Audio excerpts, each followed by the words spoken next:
দেশের দ্বিতীয় বৃহত্তম চামড়ার হাটের ইজারাদার শেখ আলাউদ্দিন মুকুল যশোরে স্বামীহারা এক নারীর 11 লাখ টাকা আত্মসাতের অভিযোগ উঠেছে তার বিরুদ্ধে।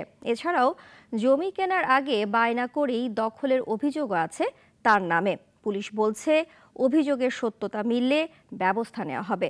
মোহাম্মদ ইমাম হাসান রুবেলের প্রতিবেদন, জানাচ্ছেন পিন্টু হাজং। যশোর সদরের রাজারহাট এলাকার পল্লী চিকিৎসক মাসুদ আলম চামড়ার ব্যবসাও করতেন। গেল বছরে হৃদরোগে মারা যান তিনি। ঢাকার এক বণিকের কাছে 11 লক্ষ টাকা পাওনা ছিল মাসুদের। তার মৃত্যুর সুযোগে সেই টাকা তুলে নেন ওই হাটের ইজারাদার শেখ আলাউদ্দিন মুকুল। এই ঘটনায় কোতোয়ালি মডেল থানায় অভিযোগ দিয়েছেন মাসুদের স্ত্রী তানিয়া খাতুন মুন্না। আমার ছবি নিলে, আমার আইডি কার্ডের ফটোকপি সবকিছু নিলে মুকুল জোর পড়বে, আমি দেবো না, তাও জোর পড়বে নিলে নিয়ে এবার কলে এখানে লিখিত দাও যে ও টাকা কোনো দায়িত্ব নেই। এভাবে মুকুল জোর করে নিলে মস্তান নিয়ে যায় আমার কাছ থেকে। তবে অভিযোগ অস্বীকার করে বিষয়টি মীমাংসিত বলে দাবি করছেন মুকুল। তানিয়ার যে অভিযোগ হলো মীমাংসিত, সমস্ত ব্যবসায়ীদের নিয়েই সুন্দর পরিবেশে, এবং তার চাচা ছিল, তার আর এক আত্মীয় ছিল, তাদের মাধ্যমে আমরা মীমাংসা করতে সক্ষম হই 2022 সালে। এছাড়া রাজারহাট এলাকার পুকুরকুল গ্রামে এক কৃষকের জমি বায়না করেই ধানের খেতে মাটি ফেলে ভরাটের অভিযোগ রয়েছে।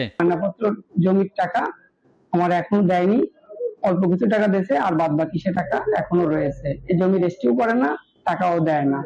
আমি খুব বিপদগ্রস্ত।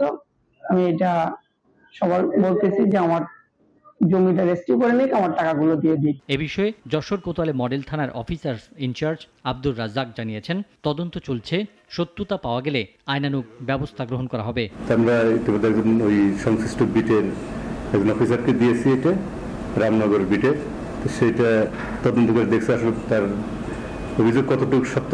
যদি সত্য হয় আমরা আইনগত যে ব্যবস্থা সেটা নেব, এটা তদন্ত চলছে। রাজারহাট বাজারের কিলখানার টাকা ইউনিয়ন পরিষদকে না দিয়ে নিজেই তুলে নেয়ার অভিযোগ সহ এলাকার সকল সেক্টরে আলাউদ্দিন মুকুলের দুর্নীতির সংশ্লিষ্টতার অভিযোগ রয়েছে।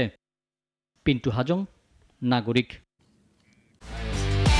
একমাত্র ওয়ালটন এসি দিচ্ছে 1 বছরের রিপ্লেসমেন্ট গ্যারান্টি এবং কম্প্রেসারের 10 বছরের গ্যারান্টি।